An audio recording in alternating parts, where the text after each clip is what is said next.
There's something successful people know that most don't. When someone is truly talented, they don't need to prove their abilities to others. But what happens when an excellent employee gets fired for not fitting into the corporate culture? The answer is shocking. This story is about how an unjust dismissal changed the future of an entire industry, and why the biggest mistake a company can make is underestimating talent. Mark Kovacs didn't look like a genius. He was 28 years old, wore glasses, a quiet type who felt more comfortable behind his computer than in a meeting room. He had worked for 5 years at a software company called TechVision, where everyone knew he was a brilliant programmer. But according to his bosses, one thing was missing: the right attitude. Jennifer Walsh, the marketing director, never liked Mark. She thought he was too quiet, too weird, and believed he didn't fit into the company's dynamic culture. He skipped every team-building event, never went out drinking with colleagues, and when he had to present, he stood in front of the board, stammering and nervous. "This guy doesn't belong here," Jennifer told the other executives at one of their weekly meetings. "Yes, he's smart, but that's not enough anymore. We need people who know how to sell themselves." TechVision was working on a critical project. They were developing a new mobile application that could revolutionize the financial sector. The project leader was Michael Stewart, Jennifer's close friend and ally. Mark worked for weeks on the most complex part of the project, writing an algorithm that the competition said was impossible. He coded day and night, tested and refined. When it was finally finished, the system worked perfectly. But when Michael presented the results to investors, Mark's name wasn't mentioned in the presentation. All the glory went to Michael. Mark said nothing. He never fought for recognition.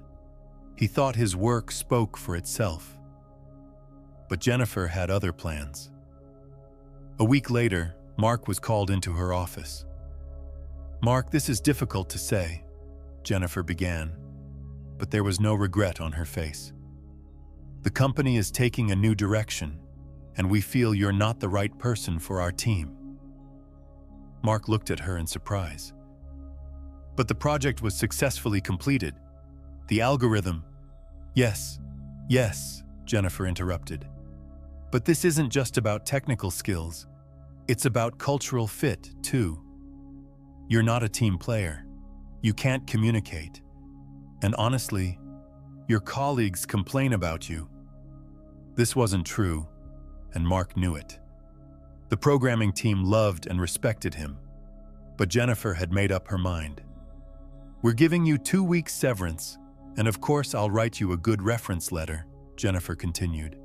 "This serves everyone's best interests." Mark nodded silently, gathered his things, and left the building. After 5 years, with a box of personal items in his hands, he felt like his entire career was collapsing. At home, he sat in his apartment trying to understand what had happened to him.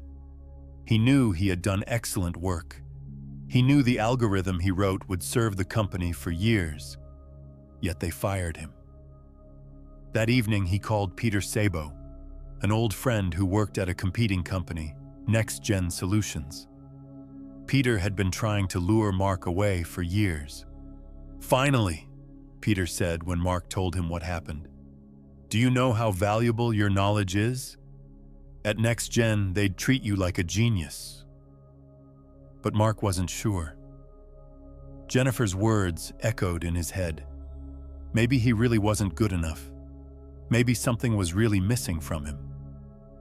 2 weeks later, he went for a job interview at NextGen anyway. The technical director, Anna Kiss, immediately recognized his talent. She didn't care that Mark was quiet or that he didn't like presenting. She only saw that he was brilliant at his work. "Mark, you write algorithms that others can only dream of," Anna said. "Here, you don't need to be a showman. You just need to do what you're best at." NextGen Solutions was a much smaller company than TechVision, but much more innovative. Here they valued talent, not political games. Mark accepted the offer. Moreover, he earned significantly more than at his old job. 3 months later, Jennifer Walsh received unpleasant news. TechVision's mobile application that Mark had worked on ran into serious problems. The algorithm Mark wrote worked, but no one else understood how. When it needed to be modified or updated, the team proved helpless. "Where's the documentation?" Michael asked the developers. "Mark never wrote it," one of them replied. "He said he'd do it later." But Mark was no longer there to explain how the system worked. Meanwhile, Mark flourished at NextGen. Anna recognized that Mark wasn't just a programmer, but a true innovator. Soon he could lead his own project, an artificial intelligence-based system that could change everything. Mark's team was small but extremely talented. Here no one cared about corporate prejudices or political games. Only the work mattered. In 6 months, Mark and his team created something that larger companies couldn't have achieved in years: an AI system that automatically optimized financial portfolios. NextGen's investors were dazzled. The product's beta version produced results that exceeded all expectations. "This will revolutionize the entire industry," said one investor. Mark remained quiet and modest, but now he knew he was valuable. Anna made sure he received full recognition for his work. Meanwhile, TechVision was in increasingly bigger trouble. The mobile application project was delayed, investors became impatient, and Jennifer had to make excuses. "Where do we stand with the project?" the CEO asked at a meeting. Jennifer shifted uncomfortably in her chair. "We have minor technical problems, but we'll solve them soon." But the reality was that even the company's best programmers couldn't solve the problems Mark had left behind. The algorithm was so complex that rewriting it would take longer than starting the entire project from scratch. A month later, NextGen Solutions announced its new AI product. The technology press spoke in superlatives about it. The company's stock price jumped 30% in one day. Jennifer Walsh then learned who was the lead developer behind the project. Mark Kovacs, that quiet, unsuitable programmer she had fired. If you're curious about how Mark became one of the most sought-after AI experts and what surprising turn awaited Jennifer, then stay with me. But first, if you like the content, hit the like button and subscribe, because we bring inspiring stories every week that show how talent always wins in the end. After NextGen's success, Anna Kiss decided to promote Mark. He didn't just become a senior developer, but the head of the entire AI division.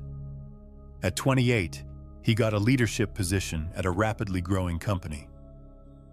"Mark, you're not just a programmer," Anna said when announcing the promotion. "You're a visionary, and we need people like you to lead the future." Mark protested at first. "I'm not a leader type. I can't present, I'm not good with people." "You're a good leader precisely because you don't play politics," Anna replied. "People respect you because they know you're honest and talented. That's worth more than any presentation skills." Mark accepted the position, and it soon became clear that Anna was right. His team loved him. He didn't ask the impossible of them, didn't criticize them unnecessarily, and always supported their ideas. Meanwhile, TechVision fell into deeper crisis. The mobile application project ultimately failed. Investors lost confidence, and the company's stock price began to plummet. Jennifer Walsh was under increasing pressure.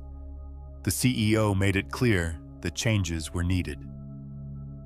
"Jennifer, the biggest failure in the company's history happened under your marketing division," the CEO said in a confidential meeting. I'd like to know how this could have happened. Jennifer tried to find excuses, but she knew it was partly her fault. Firing Mark was one of the worst decisions she had ever made. An unexpected announcement changed everything. NextGen Solutions announced it was acquiring TechVision. The smaller but more innovative company had gained enough capital to buy its larger but struggling competitor. The acquisition news shocked the entire industry. No one expected NextGen to grow so quickly. Jennifer read the announcement with wide eyes. But what really stunned her was the next line. The merged company's AI division will be led by Mark Kovacs, who was formerly a TechVision employee. Mark, that quiet, unsuitable guy she had fired, was now going to be her boss. After the acquisition, Anna Kiss became CEO of the merged company, and Mark became the technology director. They determined who stayed on the team and who didn't. Jennifer knew her days were numbered, but she didn't expect Mark to personally visit her in her office. "Jennifer," Mark said when he entered. He was still the same quiet and modest person as before. "I'd like to talk to you." Jennifer prepared for the worst. She expected Mark to fire her, maybe even humiliate her, but Mark sat down and looked at her calmly.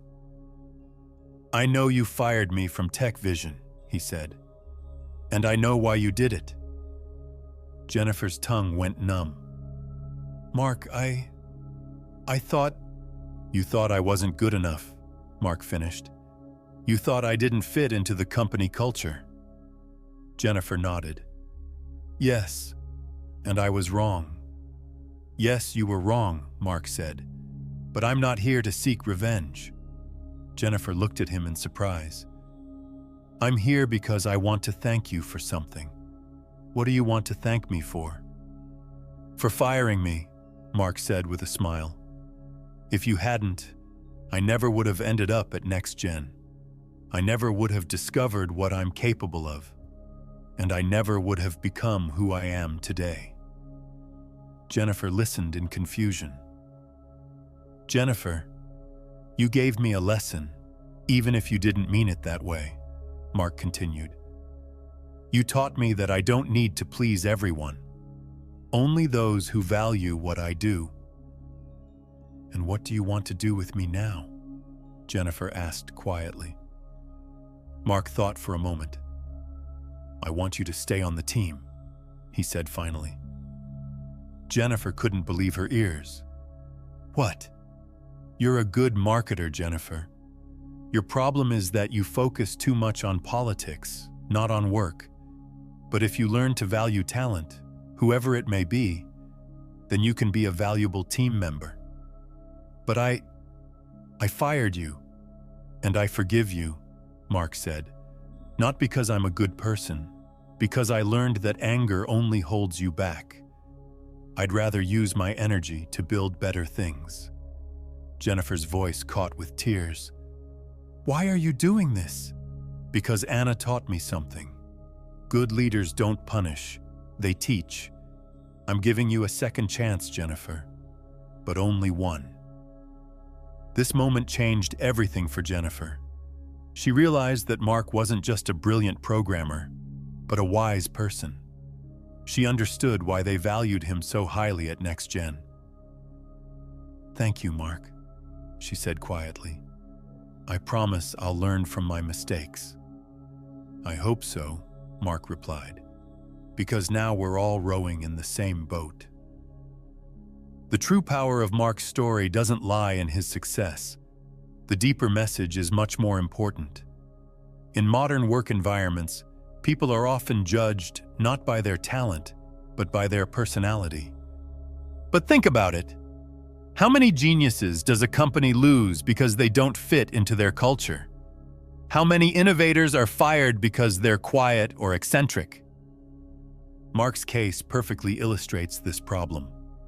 A brilliant programmer who was capable of things others couldn't do yet was fired because he wasn't enough of a team player. This story goes beyond a simple office drama. It reflects a deeper problem in modern corporate culture. We often consider people's social skills more important than their real talent. But what about those who are introverted? What about those who work better alone than in teams? What about those who are brilliant at their work but can't present well? This problem is particularly common in the tech industry. The best programmers and engineers are often quiet, thoughtful people who don't like being in the spotlight. Mark's decision to forgive Jennifer wasn't weakness, it was wisdom. He showed that true strength doesn't lie in revenge, but in forgiveness and giving second chances. Under the merged company, with Mark's leadership, the tech division created innovations that were previously thought impossible. The company became the country's largest AI development firm in 3 years. Jennifer learned her lesson. She now handles her team differently. She doesn't judge based on personality, but on performance. And she learned to value those who are different from her. Mark changed my entire perspective, Jennifer said a year later. He taught me that diversity isn't just about appearances, but about ways of thinking. Today, the company is one of the most sought-after workplaces among tech professionals. Not because they pay well, though they do, because here everyone can do what they're best at, regardless of their personality.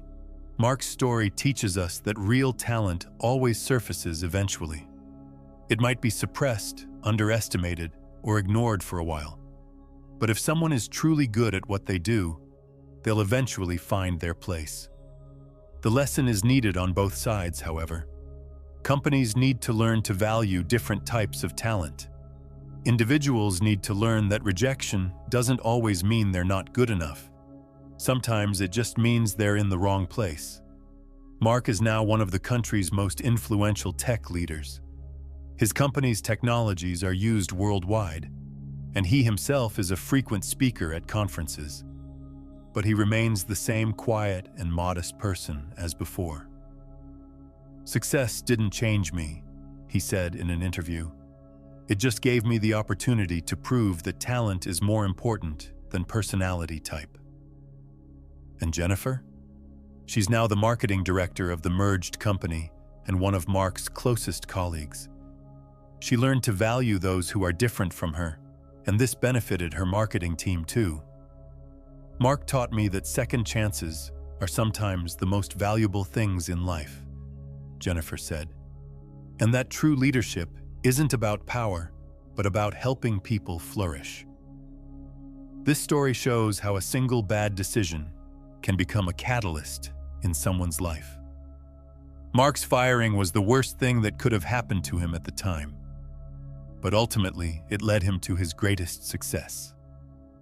In the modern world, it's important to learn that not every rejection means failure. Sometimes it just means our place is elsewhere. The key is not to give up and continue working on what we're good at. Mark's story also shows that true success doesn't lie in revenge. True success lies in achieving results we can be proud of, and in helping others flourish too. If you enjoyed this story and want to hear more inspiring tales about how someone overcame difficulties and achieved success, then hit the subscribe button and turn on notifications. We bring stories every week that show there's an opportunity behind every obstacle.